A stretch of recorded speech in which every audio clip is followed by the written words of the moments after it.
सपा सरकारों में हमें जितना बदनाम किया जाता है कि इनकी सरकार मुसलमानों के, सबसे ज़्यादा नुकसान अगर होता है तो वो मुस्लिम समाज का होता है। बदनाम ये होते हैं, मज़े कोई और लेके चला जाता है। और अगर इनकी सुनवाई हो रही होती तो 100 से ऊपर दंगे हो जाते, जान माल का नुकसान हो जाता, मुजफ्फरनगर के लोग अपने घरों से बेघर हो जाते अगर इनकी सरकार होती और मुस्लिम समाज की सरकार होती।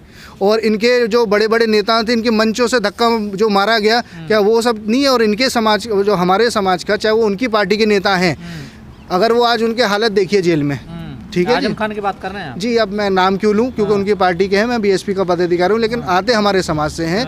जब उनको पे भैंस चोरी, बकरी चोरी के आरोप लगे, क्या ये समाजवादी पार्टी का फर्ज नहीं बनता था कि सड़कों पे आए अपने नेता के लिए? अपना नेता, अपना कार्यकर्ता समझ लेते हैं। ये कानूनी कार्रवाई, ये कानून अपना काम करेगा, कोर्ट में है मामला, हम आंदोलन करके क्या करें इसमें? देखिए, ये तो कहना ही पड़ेगा उन्हें, लेकिन सही मायने में ये है, मुस्लिम समाज बखूबी जानता होगा। मुस्लिम समाज एक कोरमे में डलता है तेजपात का पत्ता, जो सारा स्वाद देता है। सारी रगड़ाई भुनाई सब तेजपात के पत्ते की होती है। और जब दस्तरखान पे वो कोरमा सज के आता है ना, उस तेजपात के पत्ते की टांग मरोड़ के झाड़ के फेंक दिया जाता है सबसे पहले, जब वो डिश सज जाती है। ये समाजवादी पार्टी और इस कांग्रेस पार्टी ने ऐसे ही इस्तेमाल करा है समाज का पिछले 70 सालों से, केवल वोट के लिए। और जब आज इनके प्रदेश अध्यक्ष कौन है भाई, आज इनके राष्ट्र महासचिव कौन है भाई? प्रतिनिधित्व देने के नाम पे ये पीछे क्यों रह जाते हैं? जब एमएलसी बनाने होते हैं तब ये मुस्लिम समाज पीछे क्यों रह जाता है? जब राज्यसभा भेजने होता है तो मुस्लिम समाज पीछे क्यों रह जाता है? सबक लेना चाहिए बहुजन समाज पार्टी से। आज के दौर में अगर देखिए, मैं आपको कह रहे हैं कि बीजेपी को हराना है। देखिए मैं बताऊं आपको, मैं आपको बताऊं, मैं एक बात बताऊं। देखिए, 2014 से अगर ये प्रयास रहा मुस्लिम समाज का, तो आज ये वक्त ने साबित कर दिया और हर समाज कह रहा है कि वो मुस्लिम समाज का खास तौर से प्रयास बड़ा वाजिब था और जायज़ था कि बीजेपी को सत्ता में रोको। क्योंकि आज 2014 से लेके आज तक, और उत्तर प्रदेश में भी बीजेपी आ गई तो लोगों की नौकरी गई, हर समाज की गई ना। बहन बेटियों की सुरक्षा से खिलवाड़ हुआ तो हर समाज की हुई ना। आप लोगों का तो मकसद यही ना, बीजेपी को रोका जाए, तो बीजेपी को कहा जा रहा है कि सफाई रोकेगी। देखिए, हम लोगों का मकसद, बीएसपी का मकसद, मुस्लिम समाज का मकसद और हर समाज का मकसद सिर्फ ये है, हिंदुस्तान में संविधान को अच्छे से चलाने वाली सरकार होनी चाहिए। और आज की डेट में सुनिए मेरी बात, एक मैं बहुत पते की बात बता रहा हूँ, जनता की जो सबसे बड़ी पीड़ा है आज की डेट में, अधिकारी और अपराधी पिछले 10 साल से उत्तर प्रदेश में बेलगाम हो गए हैं। अधिकारी और अपराधी, और पास्ट रिकॉर्ड बता रहा है, लोग आज कंपेयर कर रहे हैं कि ये अधिकारी भी और अपराधी भी सिर्फ एक ही नाम से डरते हैं, वो है बहन कुमारी मायावती जी। राजा भैया जेल पर, अपराधी और अधिकारी सिर्फ एक ही नाम से डरते हैं। अगर बहन जी मुख्यमंत्री है, 9 बजे का टाइम है तो 8:45 बजे अधिकारी ऑफिस में मिलता था। तो फिर वोट क्यों नहीं दिया जनता ने? वोट जनता ने वोट दिया है, कौन कह रहा वोट नहीं दिया? अगर 23%, 24%, भाई राजनीतिक हार जीत का फैसला आप ये नहीं कर सकते किसी ने वोट नहीं दिया। कभी वोट कम रह जाता है, कभी ज़्यादा। ये लोकतंत्र है, जनता का अपना फैसला है, हर किसी को मौका देती है। यही तो हमारी देश की जनता की महानता है, सबको मौका देती है। और देख लिया, लेकिन अब फैसला आ गया रिपोर्ट कार्ड देने का। अब फैसला आ गया, असली फैसला कि उत्तर प्रदेश को सही हाथों में सौंपा जाए, उसके बाद देश को सही हाथों में सौंपा जाए। और ये लोगों ने फैसला कर लिया है कि बहुजन जी ने तो सरेंडर कर दिया ना, वो कहाँ चुनाव लड़ रहे हैं? देखिए, ये इन बहकावों में आप भी मत आइए, और जनता तो खैर आने वाली है ही नहीं। बहन जी के आज उत्तर प्रदेश में अगर भारतीय जनता पार्टी के सबसे ज़्यादा सांसद, उसके बाद किसी दल के अगर सबसे ज़्यादा सांसद है, वो कौन सा दल है? बहुजन समाज पार्टी। और उस 10 सांसदों की ताकत सुनिए, खूबसूरती सुनिए। हम हिंदुस्तान एक खूबसूरत बाग है, और जब बहुजन समाज पार्टी के बाग में जनता वोट के नाम की पानी देती है ना, तो हर रंग का फूल खिलता है। आज अगर बहुजन समाज पार्टी को जनता ने थोड़ा सा वोट दिया तो यादव समाज का भी सांसद है बहुजन समाज पार्टी का, ब्राह्मण समाज का भी है, दलित समाज का भी है, मुस्लिम समाज का भी है, गुर्जर समाज का भी है। कौन सा ऐसा समाज? और जनता ये एहसास करिए कि जितना इस पार्टी को जितना इस पार्टी के सिंबल को वोट दबाओगे, जनता इस बात का एहसास कर रही है कि जितना हाथी का बटन दबाएगी जनता, सर्व समाज, उतना ही उसके समाज को प्रतिनिधित्व मिलेगा, चाहे वो विधानसभा में हो या लोकसभा में हो। बराबर टिकट दे रही है, तो फिर वोट क्यों नहीं मिलता? देखिए, वोट जो उससे पहले मिला भी तो था, पिछली बार कम मिला, अब आगे चुनाव आने तो दीजिए। एक तरफा प्रचंड बहुमत की सरकार बनने वाली है और हर समाज का वोट मिलेगा, बिल्कुल दिल खोल के मिलेगा और आशीर्वाद के साथ मिलेगा। ओवैसी ने भी गठबंधन कर लिया, मोर्चा बना लिया तीसरा। मरता क्या ना करता।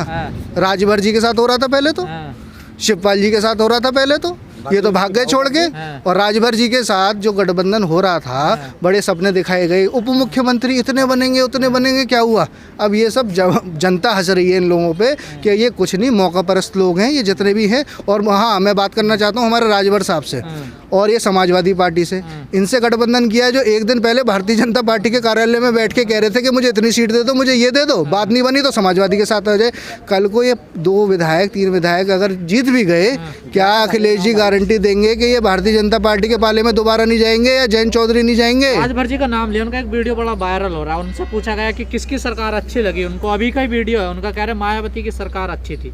अधिकारी जो है ना टाइम से आते थे, ये हनुमान चालीसा पढ़ते थे। देखिए, जब मीडिया का कैमरा और माइक लगता है ना, तो अच्छे अच्छे झूठों के मुंह से सच निकल जाता है। तो बहन जी की तारीफ तो टिकैत साहब ने भी करी है, करते रहते हैं मंचों पे, विपक्ष भी करता है, आम जनता भी करती है। रही बात बहन जी की बुराई, भाई बहन जी ने तारीफ के काम किए हैं, उनकी सोच महान है, उनकी सोच बड़ी है, उनका दिल बड़ा है, समझ रही है? अगर उनका बस एक एजेंडा रहता है कि जस्ट फॉलो द कॉन्स्टिट्यूशन, संविधान को लागू करो, और जब संविधान लागू होता है तो कॉलेज भी बनते हैं, यूनिवर्सिटी बनती है, अस्पताल भी बनते हैं, हाईवे भी बनते हैं, सड़क भी बनती है, खरंजे बनते हैं। आपके देखिए, मेरा विचार से क्या मतलब, आप क्या पूछना क्या चाह रहे हैं? क्या कहना? उनके परिवार के जो मजबूत लोग हैं, मुझे कुत्ता बना दिया। अब देखिए, ये टीका टिप्पणी तो वो अपने ऊपर कर रहे हैं, वो जाने। लेकिन हाँ, समाजवादी पार्टी के अभी जो हाल फिलहाल टिकट हुए हैं ना, खास तौर से मुस्लिम समाज के जो क्षेत्रीय नेता हैं, बहुत विधानसभाओं में देखिए हर जगह धोखा ही धोखा मिला है। क्या आश्वासन मिल गया कि तुम्हारा टिकट है, और एंड टाइम पे टिकट उनका ही करा। सिकंदराबाद हाल फिलहाल देखिए हमारे पड़ोस में ही आती है, एक हमारी पार्टी से ही गए थे, सलीम अख्तर साहब, बेचारे कई महीनों से लगे पड़े थे, कई खूब पैसा भी खर्च हुआ, टिकट मिलेगा, टिकट मिला, टिकट किनको मिला? अपने रिश्तेदार को, जो समाजवादी का टिकट हुआ है। तो ऐसा धोखा हर क्षेत्र में किया गया है। अब इसका जवाब समाज लेगा, ठीक है? नेता को भाई हर जगह अपनी कंफर्ट देखता है, नेता अपनी अपॉर्चुनिटी देखता है, ठीक है? नेता की इतनी बड़ी बात नहीं, लेकिन जो मैसेज समाज में जाता है, असली फैसला वही होगा और समाज फैसला कर देगा आने वाले चुनाव में। जावेद जी, आप दादरी से आते हैं और दादरी में ही जावेद अख्तर इंस्पेक्टर हुए थे, उनकी गोली मार कर हत्या कर दी गई थी समाजवादी पार्टी में। इसके अलावा जियाउल हक की भी हत्या की गई थी, और जो उन पे आरोप लगा था राजा भैया पर, वो अब सपा में जो है चाय पीने चले जाते हैं मुलायम सिंह जी के साथ में। देखिए, ये जो लिंचिंग से रिलेटेड आप मामला कह रहे हैं, मेरी नज़र में ये मेन स्ट्रीम मीडिया, भाजपा और ये समाजवादी पार्टी जैसी पार्टी है, लिंचिंग को ये सांप्रदायिक रंग दे देते हैं कि एक अलग समाज के, अलग धर्म के लोगों ने एक धर्म के व्यक्ति को मार दिया। मेरी नज़र में ये गलत है। मेरी नज़र में ये जो भी भीड़ किसी निहत्ते की, किसी कमज़ोर, किसी अकेले की हत्या करती है, ये हत्या उस इंसान की नहीं, एक संविधान की हत्या है। और मैं कह रहा हूँ, बिल्कुल मैं आपकी बात मान रहा हूँ, और बिल्कुल मारे गए थे, इसका जवाब भी ये समाज लेगा। और 2017 में लिया था, 2017 में भाई वोट नहीं मिला था उस आधार पे जितना ही उम्मीद लगाए बैठे थे। ये सब जनता ने यही तो सबक सिखाया था मुस्लिम समाज ने। और रही बात, देखिए, इंस्पेक्टर सुबोध सिंह की भी मॉब लिंचिंग हुई बुलंदशहर में, जियाउल हक साहब को भी शहीद किया गया।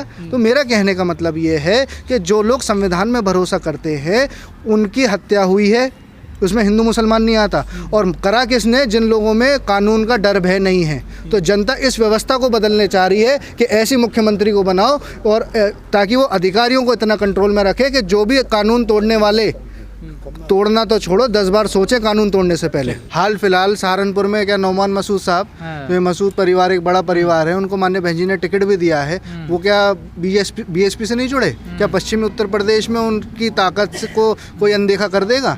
हाल फिलहाल हर समाज का आदमी जुड़ा, मदन चौहान साहब गढ़मुक्तेश्वर से नहीं जुड़े बीएसपी से, तो क्या उनके साथ वो ताकत बीएसपी को नहीं मिलेगी?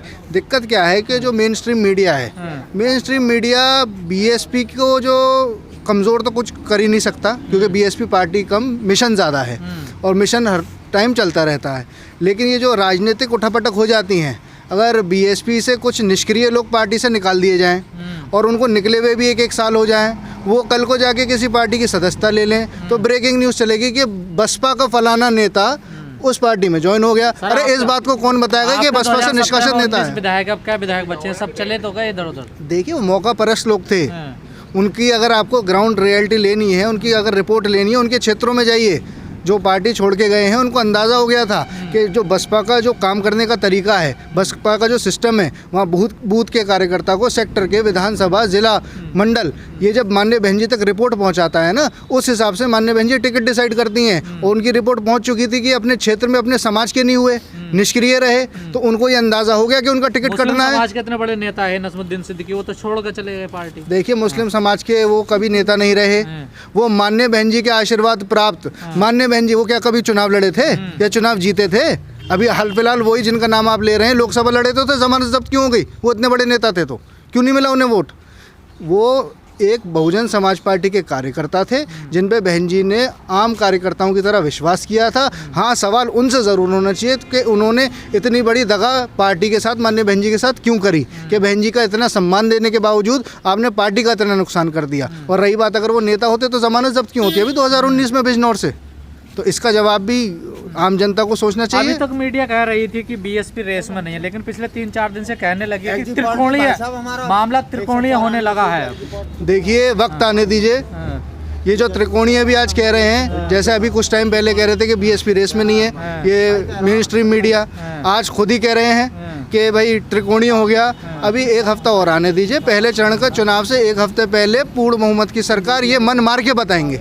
बड़े इनकी जी पे सांप लौटता है, बीएसपी को मजबूत दिखाने में इनके जी पे सांप लौटता है। अब वो सांप लौटता रहे, लेकिन जब उनको ये पता है कि जब चुनावी नतीजे आ जाएंगे और जवाबदेही जनता के सामने इनकी भी तय होगी, तब ये क्या मुंह दिखाएंगे। लेकिन आप जिस कम्युनिटी से आते हैं वो कम्युनिटी क्यों बीएसपी को वोट दे? आखिर क्या हित है बीएसपी में उस कम्युनिटी? देखिए, अगर हमारी कम्युनिटी में, मुस्लिम समाज में, अल्पसंख्यकों में, अक़लियतों में शिक्षा का कमी है, लाइफस्टाइल को इम्प्रूव करना है, ये सारी चीज़ें अगर किसी ने दी हैं, लॉ एंड ऑर्डर की अगर हमें एक बड़ी असुरक्षा महसूस होती है लॉ एंड ऑर्डर की वजह से कि भाई अगर हमारे साथ घटना दुर्घटना हो जाए हम कहाँ जाएंगे? थाने में। लेकिन हमारी सुनवाई नहीं है, कारण कि हमारा धर्म बीच में आ जाएगा। जब इस किस्म की मानसिकता वाले लोग सत्ता में या शासन में आ जाते हैं तो इस सत्ता को, इस शासन को हमें परिवर्तन करना है। और ये हमने पूर्व की सरकारों में बीएसपी की सरकारों में देखा है।